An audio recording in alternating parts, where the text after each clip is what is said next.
Par moments, on a envie d'y rester. Seigneur, merci. Merci pour cette grâce que tu nous as accordée, Seigneur mon Dieu, que de te connaître. Merci pour cette joie que tu nous donnes, Seigneur, d'être dans la famille des enfants de Dieu. Merci, Seigneur mon Dieu, pour ce temps de louange, d'adoration qui nous amène dans ta présence. Merci, Sauveur parfait. Merci parce que toi, quand tu nous appelles Père, c'est parce que tu veux nous parler. Fais du bien à chacun de nous au travers de cette parole. Permets qu'elle trouve la place qu'il faut, qu'elle apporte, Seigneur, le nécessaire dans chaque vie. Seigneur mon Dieu, afin que nous puissions te ressembler davantage. Seigneur, s'il te plaît, bénis ces instants. Prends soin de chacun de nous et bénis ta parole dans nos cœurs. Merci pour tout. Au nom de Jésus. Amen. Shalom, shalom. Comme nous le savons, les mamans étaient ici pendant 3 jours et nous nous sommes entretenus autour de ces petits thèmes parce que je sais que vous l'avez lu, nous les connaissons. Les mamans, c'était quel thème? Libre en Christ. Notre thème, nous l'avons tiré de Jean chapitre 8, 32 à 36. Normalement, il faut commencer un peu plus haut, mais je préfère prendre seulement cette partie-là parce que je crois qu'il y aura un peu plus de choses à dire dans la suite. Jean chapitre 8, 32 à 36, la Bible dit, « Vous connaîtrez la vérité et la vérité vous affranchira. » Ils lui répondirent, « Nous sommes la postérité d'Abraham et nous ne fûmes jamais esclaves de personne. Comment dis-tu vous deviendrez libres? » En vérité, je vous l'ai dit, leur réplique à Jésus, « Quiconque se livre au péché est esclave du péché. Or, l'esclave ne demeure pas toujours dans la maison, les fils y demeurent toujours. Si donc le Fils vous affranchit, vous serez réellement libres. » Nous avons tiré notre thème. Si donc les Fils vous affranchit, vous serez réellement libres. Cet adverbe-là, réellement, c'est comme si c'est pour dire, on peut être libre sans être réellement libre. Et là, il y a comme une insistance. Vous serez réellement libre. Ce matin, j'aimerais aller un peu plus de façon pratique avec ma prédication de ce matin. Et je prendrai 3 points. Ce sont les 3 points que chez les mamans, on a fait 4 points, mais j'ai retenu 3 pour ce matin. Et j'aimerais revenir sur ces points. Le tout premier, c'est libre du péché. Lorsque le Fils m'a franchi, il me libère du péché. Mais c'est quoi le péché? La Bible définit le péché dans 1 Jean 3, 4 comme étant la transgression de la loi. Le péché, c'est la transgression de la loi. Et la base de la loi se trouve dans Deutéronome chapitre 20, à partir du 1er verset. Nous connaissons les 10 commandements. C'est là où commence la loi vraiment. Alors, j'ai commencé à réfléchir, bien-aimé. En tenant compte seulement de ces 10 commandements-là, je commençais à prendre chaque commandement. Le temps me manquerait de commencer à relier pour vous, mais vous pouvez faire aussi l'exercice. J'ai commencé à prendre un peu le commandement et à relier avec les péchés. Bien-aimé dans le Seigneur, j'ai commencé par l'idolâtrie. Mettre un autre Dieu à la place de Dieu. J'ai pensé au culte de personnalité. Combien de fois nous révérons les hommes, les choses, les biens à la place de Dieu aussi? Combien de fois nous faisons en sorte que nous soyons aussi révérés parce que nous sommes en position de force? Si je commence à expliquer, je vais prendre beaucoup de temps, pardon. Les manques de respect des parents, les meurtres, les avortements, l'impudicité, l'adultère, les vols sous toutes ses formes, les murmures, les critiques, les calomnies, zizanies. Pour terminer avec la convoitise. Là, j'ai fait vraiment une liste assez rapide de certains péchés. Et ce qui dit péché, donc, qui dit transgression de la loi, n'est-ce pas? C'est-à-dire, ce n'est pas toi qui vas pécher pour moi, mais c'est moi, je transgresse la loi. C'est moi. Le problème, c'est l'individu. C'est moi. Ce n'est pas toi qui le feras à ma place. C'est moi. Et maintenant, le texte que nous venons de lire au verset 34 nous a dit ceci. Lorsque nous vivons dans le péché, nous devenons esclaves du péché. Bien-aimés, nous devenons esclaves du péché. La technique, s'il vous plaît, DCC. Nous devenons esclaves du péché. Voyez un peu l'image qu'on nous lance là, d'un esclave. Un esclave, c'est carrément comme un prisonnier. Regardez comment le monsieur est.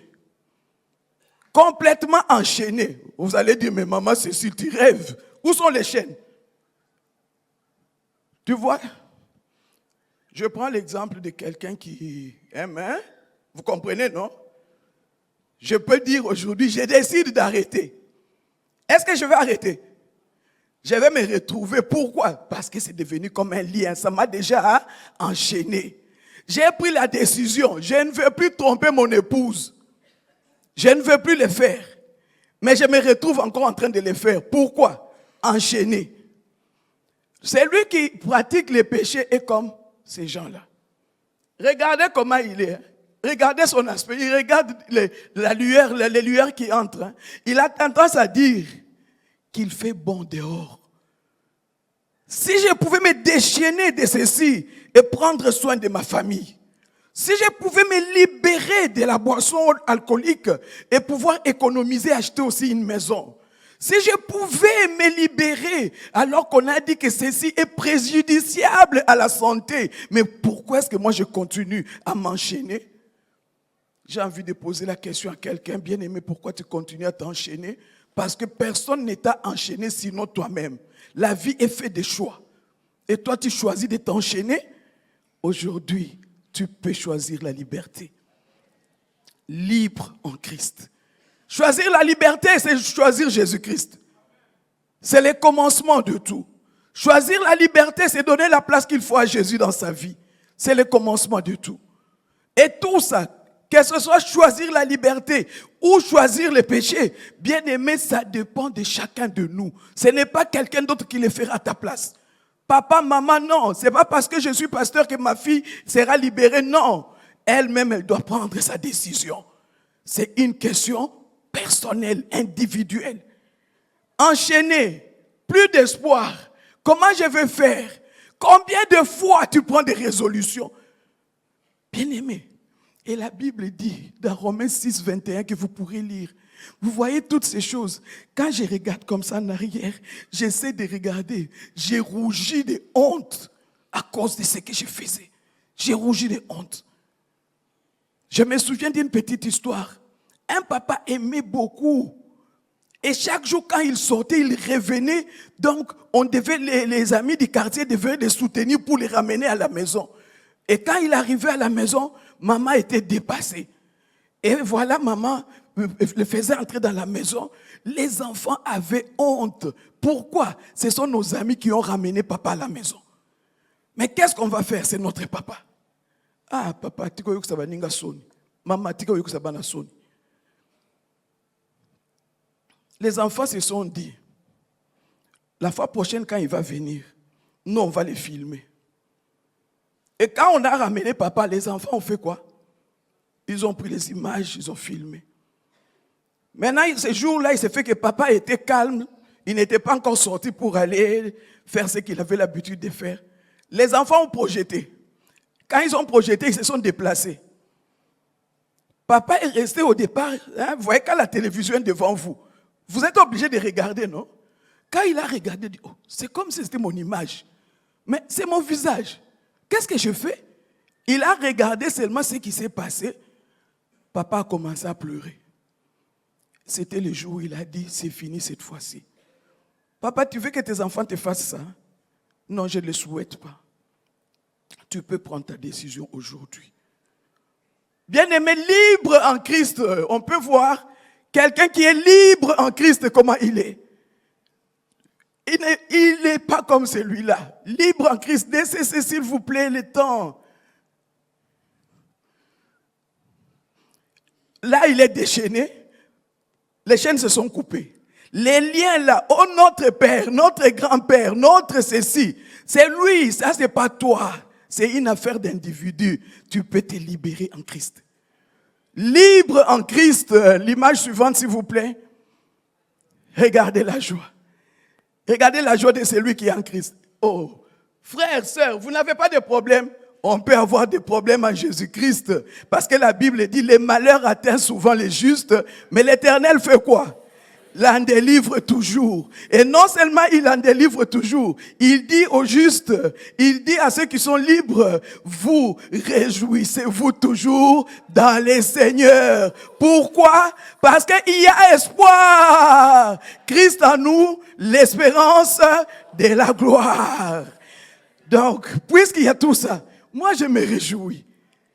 Même avec l'arme, oui Seigneur, je suis éprouvé, mais à cause de toi Jésus, je sais que tout concourt au bien de ceux qui aiment Dieu. Je lève mes mains, je me réjouis. Et pourquoi toi tu es en train de pleurer ce matin? Choisis Christ. Choisis Christ. Choisis Christ. Bien-aimés dans le Seigneur, chacun de nous tel que nous sommes esclaves de ce qui a triomphé en nous. Qui a triomphé en toi?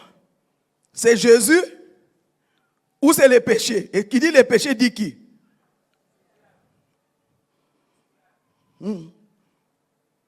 Qui a triomphé en toi? Alors que nous sommes en train d'avancer, tu peux déjà te dire que tu ne veux plus de celui qui a triomphé en toi. Qui ne te rende pas esclave. Tu veux de Jésus qui libère. Esclave de Jésus, c'est la joie. La liberté en Christ, c'est la meilleure des choses. C'est la meilleure des choses. Frères, sœurs, la meilleure position, quand tout le monde va te voir dans cette condition, ils vont se demander, mais nous avons des problèmes en famille. Pourquoi lui, il n'a pas beaucoup d'argent, il n'a pas beaucoup de biens, mais pourquoi il est toujours content? Pourquoi il est toujours en train de rire? Pourquoi il est toujours? Oui, je suis toujours en train de faire tout ça parce que Galates 2:20 va me dire, ce n'est plus moi qui vis, c'est Christ qui vit en moi. Et Christ en moi, bien aimé, n'a jamais été triste. Parce qu'il connaît les capacités de son Père. Ce matin, tu connais les capacités de celui en qui tu as cru? Est-ce que tu peux lui faire confiance? Pour cette situation-là particulièrement, est-ce que tu peux lui faire confiance? Bien aimé, j'aimerais parler des livres, des œuvres de la chair. En réalité, nous sommes en train de presque tourner autour de la même chose. Parce que même les œuvres de la chair, là, ce sont des choses qui nous amènent à les pécher toujours.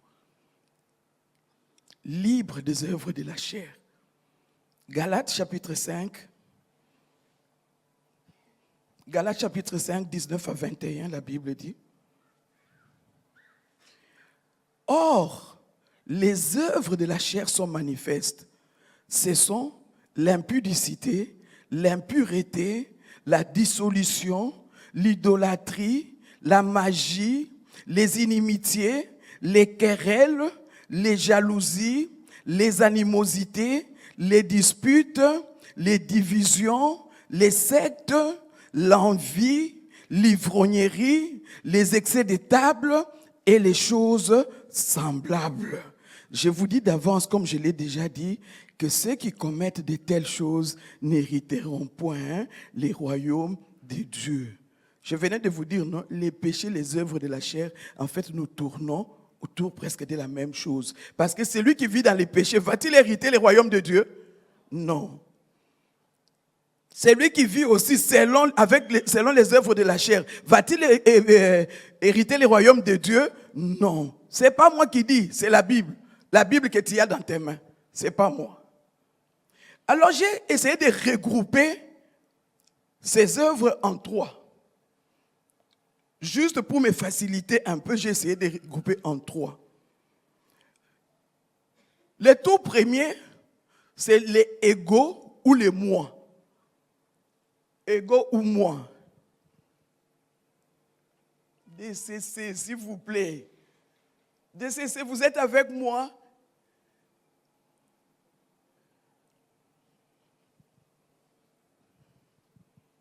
Bon, la technique peut-être nous pose quelques problèmes. Donc, le tout premier, c'est les ego ou moi. Hein? Les moi, non? S'il vous plaît, les écrits, j'ai besoin des écrits. Les égaux ou moi. Maintenant, dans les moi là, je vais ressortir certaines choses et voir qu'est-ce que la Bible dit, mais je vais y aller de façon pratique. Vous lirez dans vos Bibles. Quand on parle du moi, des égaux, la première chose que nous pouvons ressortir de là, c'est l'orgueil. Hein? Les moi nous poussent à l'orgueil, n'est-ce pas? Je me sens vraiment... Or, je sais que Dieu fait quoi? Il résiste aux orgueilleux. Il fait grâce aux humbles. Mais les moi me poussent à l'orgueil. Or, les moi viennent avec quoi des fois? En général, les moi viennent avec quoi? Les bénédictions, n'est-ce pas? Pardon, l'orgueil vient avec quoi? Les bénédictions, n'est-ce pas? Parce que je commence à voir que moi, je suis riche, je suis bien, moi j'ai, et automatiquement, je commence à déconsidérer les autres. Parce que moi, je me sens maintenant grand. Je suis parmi les grands. DCC, ça ne tient toujours pas. J'ai envie que nous puissions garder l'image de ce que...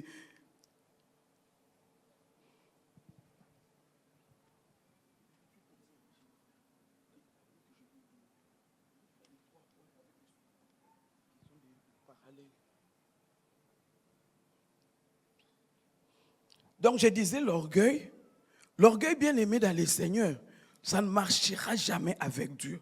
L'orgueil va rester œuvre de la chair. Mais l'humilité doit être l'état de chacun de nous, de chaque personne qui est libre en Christ.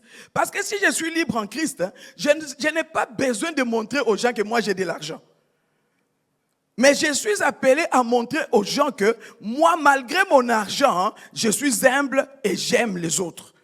Je vis bien avec les autres. Je n'ai pas un problème avec les autres. Mais malheureusement, notre chair, comme disaient les pasteurs les dimanches passés, dès que les épouses de ces militaires-là qui avaient gardé les sépulcres ont eu l'argent, dès qu'ils ont eu l'argent, automatiquement, ils ont fait quoi? Hausser les épaules, ils ont commencé à montrer à tout le monde. Normalement, ça ne devrait pas marcher comme ça. Vous voyez? Donc, c'est là où maintenant nous devons réfléchir. Nous avons besoin, en tant qu'enfants de Dieu, de marcher dans l'humilité. L'humilité doit être notre état. Quel que soit ce que Dieu t'a donné, quelles que soient les capacités que toi tu as, quels que soient les moyens que toi tu as, l'humilité doit t'accompagner. Une autre chose qui concerne les moi, bien aimé, ce sont mes intérêts. Chacun de nous parlons en termes de mes intérêts. Je regarde mes intérêts. J'ai fait tout, c'est toujours le moi. Donc, dès qu'on veut faire quelque chose, où se trouve mon intérêt dans tout ça? Dès que tu réfléchis à quelque chose, tu vois ton intérêt. Et pourtant, ça ne devrait pas être comme ça. Ce n'est pas ton intérêt qui doit primer. Parce que si tu regardes dans les passages que j'ai mis juste à côté là, on dit que considère les intérêts de qui? De l'autre. Donc, quand tu veux même faire quelque chose, bien aimé, regarde quel est l'intérêt que l'autre a dans ce que je veux faire. Or, naturellement, le moi là va me pousser à regarder mon intérêt. Qu'est-ce que je vais gagner dans ça? Qu'est-ce que je vais recevoir? Considérons l'intérêt des autres. Qu'est-ce qu'eux, ils pourront avoir dans ce que nous voulons faire? Et parce que si tu considères l'autre, bien aimé, c'est-à-dire tu es en train de considérer Dieu. Il ne faut jamais oublier. Bien aimé, n'oubliez jamais. Nous sommes en mission. Partout où nous sommes en mission. Donc si moi je considère mes intérêts, c'est-à-dire je suis encore égoïste. Mais je ne suis pas en train de vouloir dire que tu n'as pas besoin de vivre. Non, ce n'est pas ça. C'est pas ça. Il y a des gens qui sont trop tournés vers eux-mêmes. Égocentriques vraiment. Non, Dieu veut que nous puissions être tournés vers les autres. Il y a beaucoup à dire, mais à cause du temps, je passe au deuxième point que je me suis proposé. La convoitise des yeux. La convoitise des yeux. Les yeux que Dieu nous a donnés, nous en avons tous deux, n'est-ce pas? Ces yeux-là, bien aimés, dès qu'ils regardent, au lieu de bien regarder, ils nous entraînent dans l'envie. Envie, c'est quoi? Œuvre de la chair. Et puisque l'envie vient, l'envie en général s'accompagne de la jalousie aussi. Et si nous ne faisons pas attention, ça nous amène dans la méchanceté.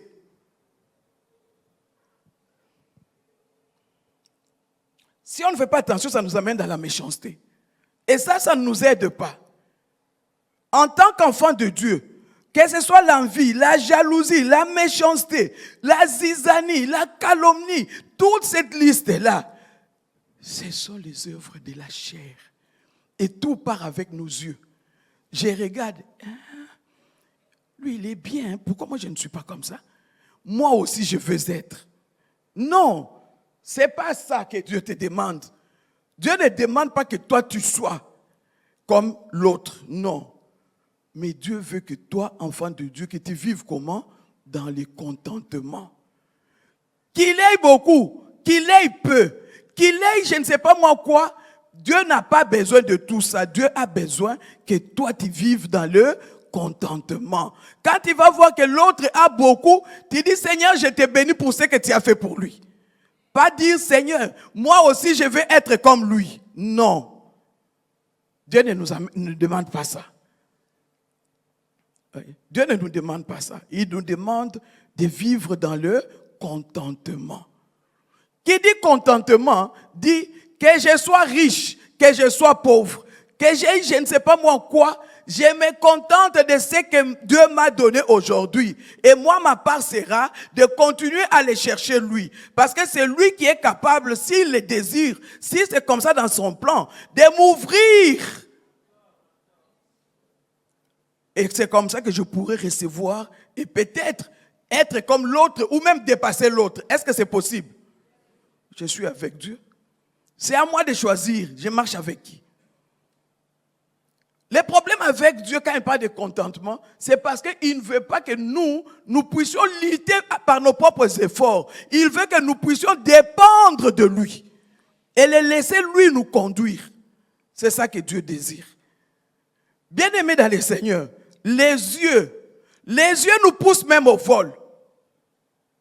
Avec les yeux, nous pouvons voler. Pouvez-vous imaginer?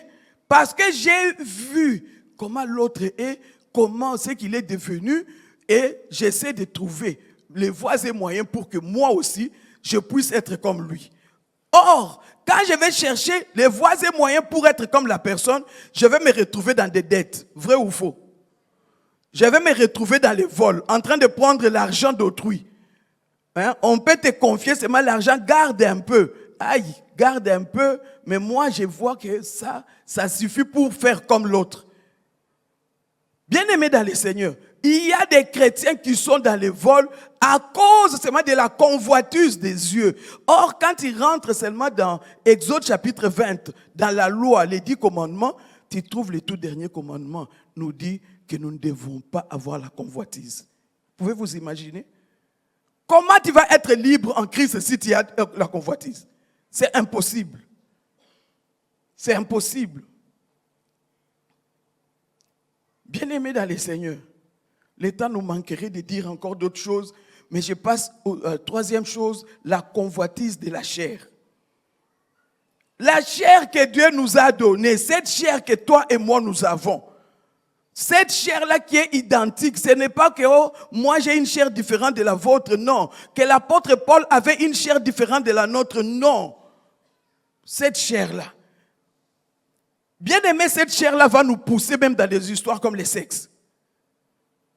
Regardez que même à ce niveau-là, beaucoup de gens ne savent pas vivre dans le contentement. C'est à se demander, qu'est-ce que vous êtes en train de chercher? Qu'est-ce qu'on cherche? Convoitise de la chair. Vous allez trouver les gens sont dans l'impudicité, dans l'adultère. Maintenant, qu'est-ce que tu es en train de chercher? Satisfaire la chair. Or, si tu cherches à satisfaire la chair, tu ne pourras pas satisfaire Dieu.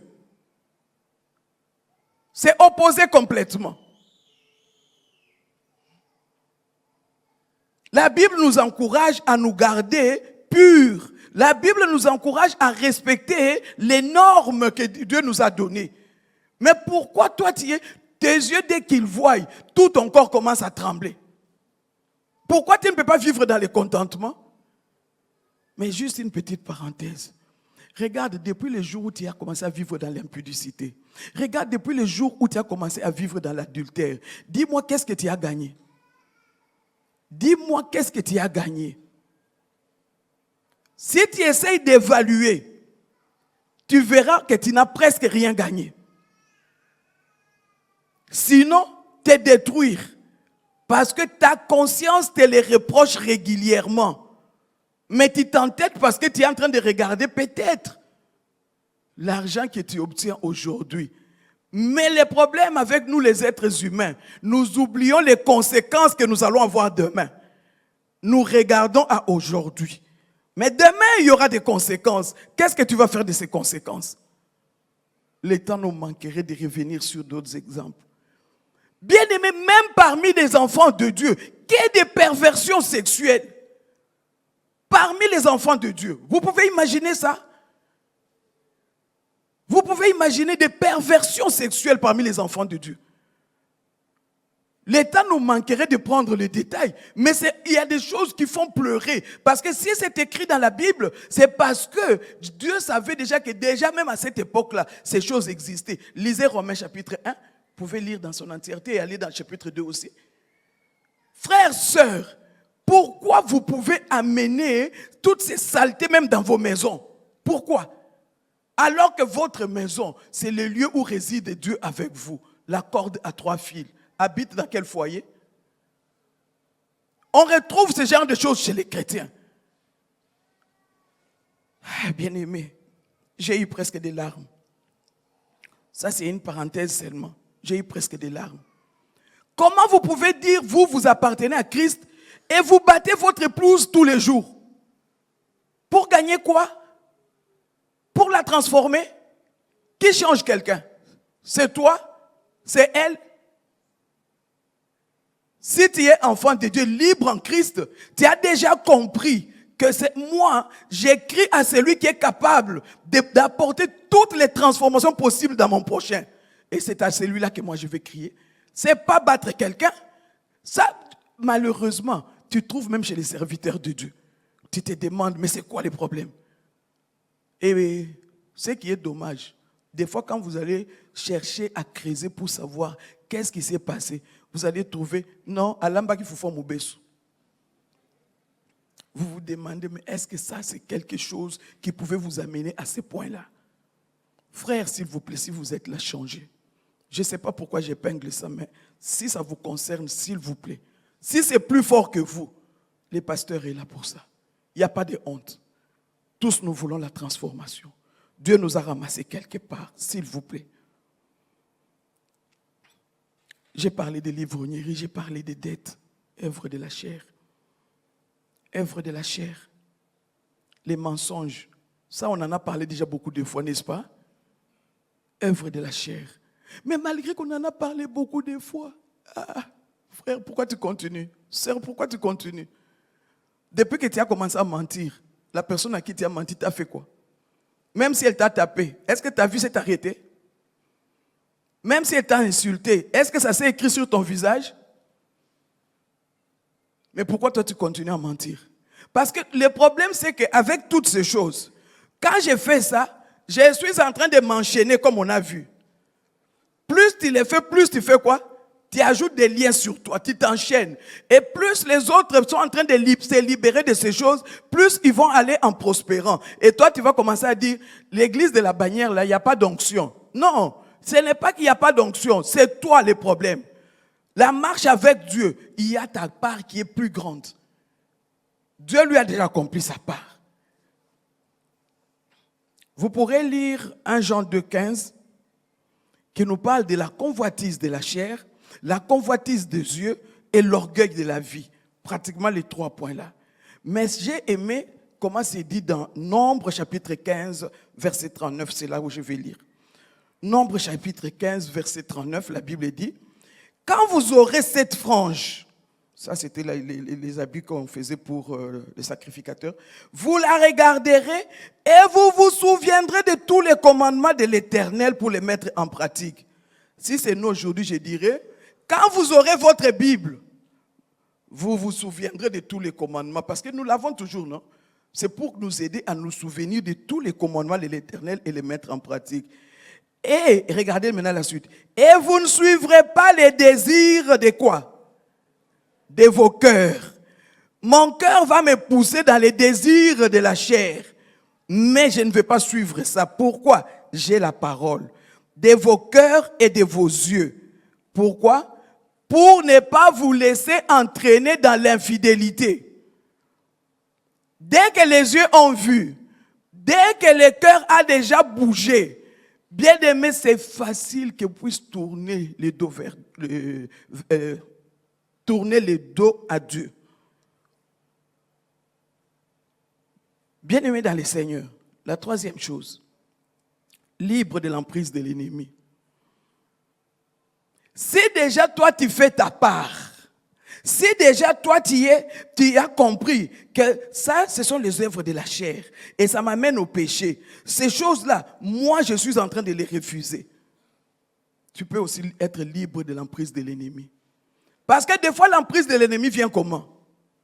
Dès que je vole une première fois, il me dit, la deuxième fois, il me dit, mais quand tu avais pris la première fois, est-ce qu'on a même su? On n'a pas su, tu peux prendre encore. Et puis tu prends. Jusque-là, il n'y a pas encore de problème. Et puis, troisième fois. Et puis tu vas voir, il y aura une dixième fois. L'ennemi commence à t'aider maintenant. Il va t'aider jusqu'à avoir de l'emprise sur toi. Et c'est comme ça dans presque tous les domaines. Tu vas voir, tu as commis l'adultère une fois, c'était même par erreur. Tu as tenu ta tête, tu as regretté, tu as même pleuré. Mais tu vas voir demain, ton cœur te dit, mais tu ne vois pas que c'était un peu différent? Tu commences à te demander, mais c'était différent en quoi? Mais l'ennemi va te montrer quelque chose et toi tu vas te dire, oui, c'est comme ça. Et il met la main sur toi. Mais ce qui est intéressant, Christ nous a libérés. Colossiens 2, 14 à 15. Colossiens 2, 14 à 15, la Bible dit, il a effacé l'acte dont les ordonnances nous condamnaient et qui subsistait contre nous. Et il l'a détruit en le clouant à la croix. Il a dépouillé les dominations et les autorités et les a livrées publiquement en spectacle en triomphant d'elles par la croix. C'est-à-dire, moi-même, là même, lorsque moi je me suis laissé entraîné par les choses qui ne sont pas bonnes et que l'ennemi a eu même l'emprise sur moi, aujourd'hui je dois comprendre que l'acte là qui m'est condamné, qui faisait que l'ennemi avait un grand droit sur moi, bien aimé, je dois comprendre que Christ a fait quoi? Il a déchiré. Puisque lui, il l'a déjà déchiré, c'est-à-dire, il y a une possibilité que moi je sois libre de ces choses. Il y a une possibilité et cette possibilité-là t'est offerte aujourd'hui. Pourquoi toi tu dois continuer à vivre sous la malédiction de la famille? Dans notre famille, même si tu as étudié comment, tu arrives par exemple à l'université, tu meurs. Ou tu termines mais tu n'as pas d'emploi. Ou encore même quand tu auras l'emploi, tu n'auras pas le mariage. Ou encore quand tu auras le mariage, tu n'auras pas d'enfant. Mais ça c'est dans la famille. Et la Bible me dit, si moi je reçois Christ, cette malédiction fait quoi? S'arrête. Si elle est censée être arrêtée. Maintenant, ça dépend de moi comment je vais vivre avec Christ pour que la malédiction s'arrête réellement. Ta marche avec Dieu, elle est comment?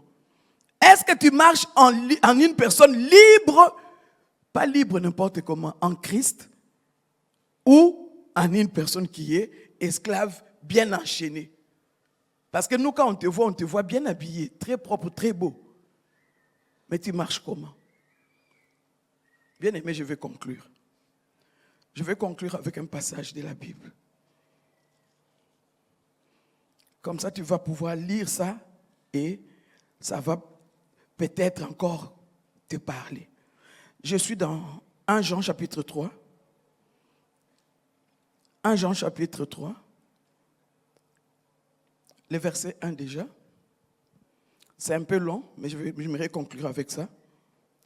Voyez quel amour le Père nous a témoigné pour que nous soyons appelés enfants de Dieu. Et nous le sommes. J'espère que nous le sommes tous. Si le monde ne nous connaît pas, c'est qu'il ne l'a pas connu. Bien-aimés, nous sommes maintenant enfants de Dieu. Et ce que nous serons n'a pas encore été manifesté. Mais nous savons que lorsque cela sera manifesté, nous serons semblables à lui. Parce que nous le verrons tel qu'il est. Quiconque a cette espérance en lui se purifie comme lui-même est pur. Quiconque pêche transgresse la loi. Et le péché est la transgression de la loi. Or, vous le savez, Jésus apparut pour faire quoi? Ôter les péchés. Et il n'y a point en lui de péché. S'il habite en moi, comment le péché va habiter? Et lui, en lui, il n'y a pas de péché. Le péché sera un accident. Quiconque demeure en lui ne pêche. Quiconque demeure en lui ne pêche. Quiconque pêche ne l'a pas vu et ne l'a pas connu. Réfléchis. Quiconque pêche ne l'a pas vu et ne l'a pas connu. Mets-toi à cette place-là. Tu dis quoi pour toi-même?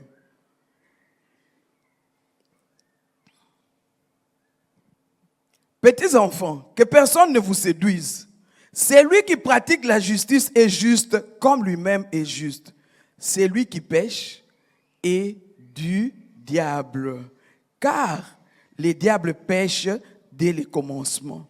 Le Fils de Dieu apparut afin de détruire les œuvres du diable. Quiconque est né de Dieu ne pratique pas les péchés, parce que la sémence de Dieu demeure en lui. Et il ne peut pécher parce qu'il est né de Dieu. C'est par là, écoutez bien, c'est par là que se font reconnaître qui?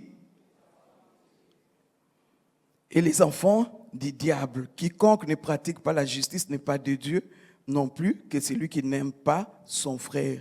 Bien-aimé, si c'est par là que se font remarquer ou reconnaître les enfants de Dieu, les gens qui te connaissent disent que tu es qui? Enfant de Dieu? Ils disent que tu es qui? Nous allons baisser nos têtes, nous allons prier.